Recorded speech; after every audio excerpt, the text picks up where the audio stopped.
성경은 관계의 언어로 기록되어 있는데 관계의 언어란 뭐냐면 사랑을 의미합니다. 사두개인들에게는 풀리지 않는 질문이 있었는데 부활이 있느냐 없느냐의 문제였어요. 그래서 이것을 가지고 늘 바리새인과 대립관계에 있었는데 바리새인은 부활이 있다라고 믿었고 사두개인들은 부활이 없다라고 믿었기 때문에 그래요. 그래서 사두개인들이 부활의 모순을 지적하려고 형사취수혼, 이게 뭐냐면 형이 죽은 다음에 그 동생이 그 형수를 취해서 자녀를 낳아서 형수의 이름을 이어가게 하는 게 이제 형사취수혼인데 이 문제를 가지고 예수님에게 왔습니다. 예수님은 그들을 향해서 뭐라고 말씀하셨냐면 너희들은 성경도 하나님도 모른다. 아브라함의 하나님, 이삭의 하나님, 야곱의 하나님이라는 말을 들어보지 못했느냐.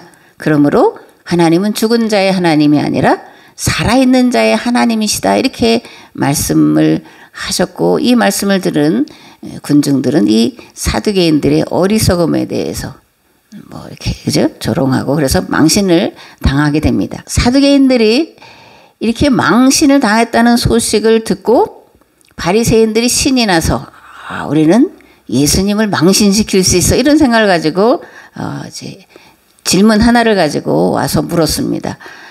선생님, 율법 중에서 어느 계명이 큽니까? 예수께서 이르시되 네 마음을 다하고 목숨을 다하고 뜻을 다하여 주 너희 하나님을 사랑하라 하셨으니 이것이 크고 첫째 되는 계명이요 둘째도 그와 같으니 내 이웃을 내 자신같이 사랑하라 하셨으니 이 두 계명이 온 율법과 선지자의 강령이니라. 아멘. 신명기에 보면 하나님을 사랑하라는 말씀이 먼저 나와요. 그런데 이 선지자 또는 예언자들은 하나님을 사랑하는 것이 무엇이냐?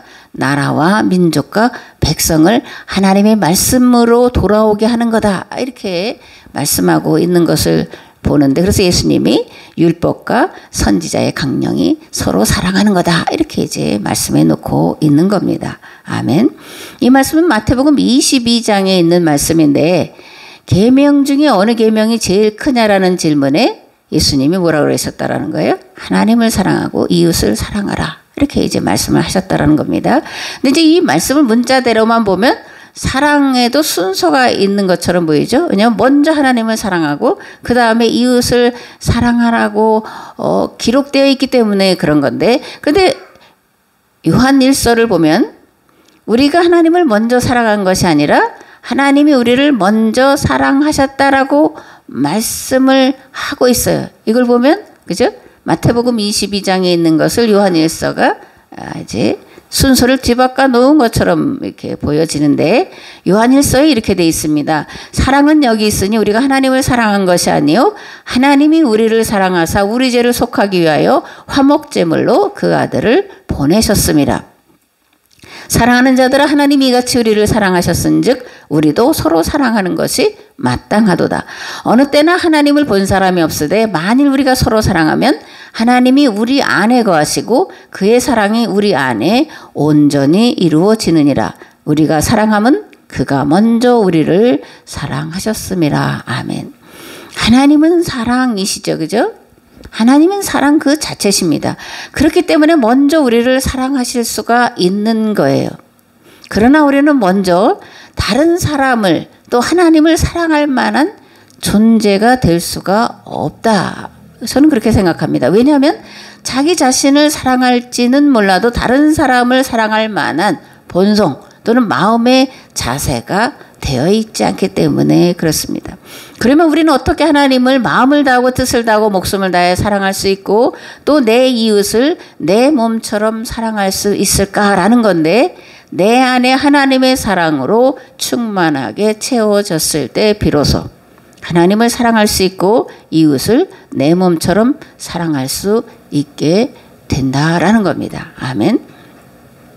광에서 인신난다 그런 이제 속담 들어보셨잖아요.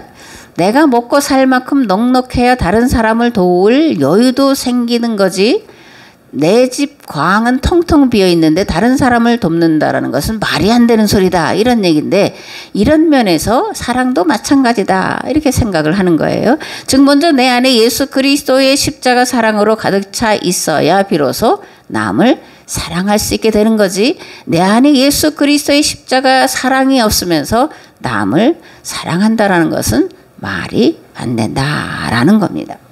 예수님의 십자가 사랑으로 내 안에 가득 차려면 그러면 어떻게 해야 되냐? 먼저 나의 본성 속에 온갖 더럽고 추한 것들이 가득 차 있어서 도무지 사랑받을 만한 아무것도 없고 도리어 죄악으로 인해 심판받고 멸망받아야 마땅하다는 것을 뼈저리게 느껴야 합니다.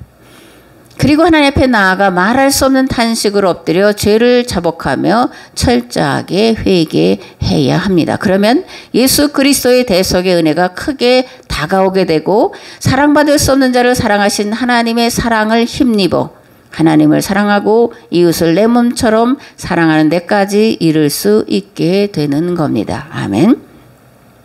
사순절은 나 자신의 본성 속에 감춰진 죄악을 철저히 보고 회개에 이르기 위해서 금식도 하고 기도도 하는 기간입니다. 내 본성 속에 선함이 없음을 뼈저리게 느끼는 만큼 예수 그리스도의 사랑이 우리를 강건하심을 깨달아 알게 되고 깨달아 안 그만큼 예수 그리스도 안에 있는 모든 형제 자매들을 진정으로 사랑하기에 이르게 되는 겁니다. 2024년 사순절 기간 동안 자신의 내면을 깊이 꿰뚫어보는 은혜가 있기를 원합니다. 자신의 본성 속에 숨어있는 마귀의 속성을 꿰뚫어보는 은혜가 우리 모두에게 있기를 원합니다. 그리하여 풍성하신 하나님의 사랑으로 채워지는 은혜 받으시기를 우리 주 예수 그리스도의 이름으로 축복합니다. 아멘.